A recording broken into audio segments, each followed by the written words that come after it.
Hello दोस्तों, तारक मेहता के उल्टा चश्मा के आने वाले एपिसोड जैसा कि आप देखते हैं। जो टप्पू होता है वह गोगी को मिल जाता है गुरुद्वारा में, और फिर जो टप्पू होता है वह गोगी को गोकुलम सोसाइटी में लेकर आ भी जाता है। और फिर जो गोगी होता है वह पूरी गोकुलम सोसाइटी से माफ़ी मांगता है। लेकिन दोस्तों, कहानी में बड़ा ट्विस्ट तब आता है जब गोगी यह सब सपना में देख रहा होता है। यह खुलासा होता है कि जो गोगी होता है वह सपना में ये सब देख रहा होता है, और फिर जो गोगी होता है वह सपना देखकर उड़ जाता है और फिर तय करता है कि वो अगला मैच नहीं खेलेगा। और फिर पूरी टप्पू सेना और फिर अब्दुल भाई और पोपट लाल को वापस वो पैसे लौटा दे देगा। तो फिर जो गोगी होता है वह पूरी टप्पू सेना को अपने घर पे बुलाता है, और फिर अपने मम्मी पापा के सामने पूरी टप्पू सेना को पैसे दे देता है। तो फिर जो गोगी होता है वह बताता है कि मैंने पोपट लाल और अब्दुल भाई से भी पैसे लिए हैं, और फिर उनके पैसे मैंने वापस लौटा दिए।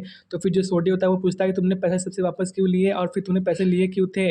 तो फिर जो गोगी होता है वो पूरी सच्चाई बता जाता है कि मैंने क्रिकेट मैच में पैसे लगा रहा था, और फिर मैंने एक सपना देखा कि मैं पूरा पैसे हार चुका हुआ हूँ, तो इसलिए मैंने पूरा पैसे वापस लौटा दिए। तो फिर जो गोगी होता है वह अपने मम्मी पापा से माफ़ी मांग लेता है, और फिर जो सोडी होता है वह पहले तो गुस्सा करते हैं लेकिन बाद में उसे माफ़ भी कर देते हैं। तो फिर दोस्तों, इस कहानी का एंड यहीं पर हो जाता है। फिर आगे क्या होता है तारक मेहता को थोड़ा सा समझाने के लिए चैनल को सब्सक्राइब कर ले और लाइक करना न भूले।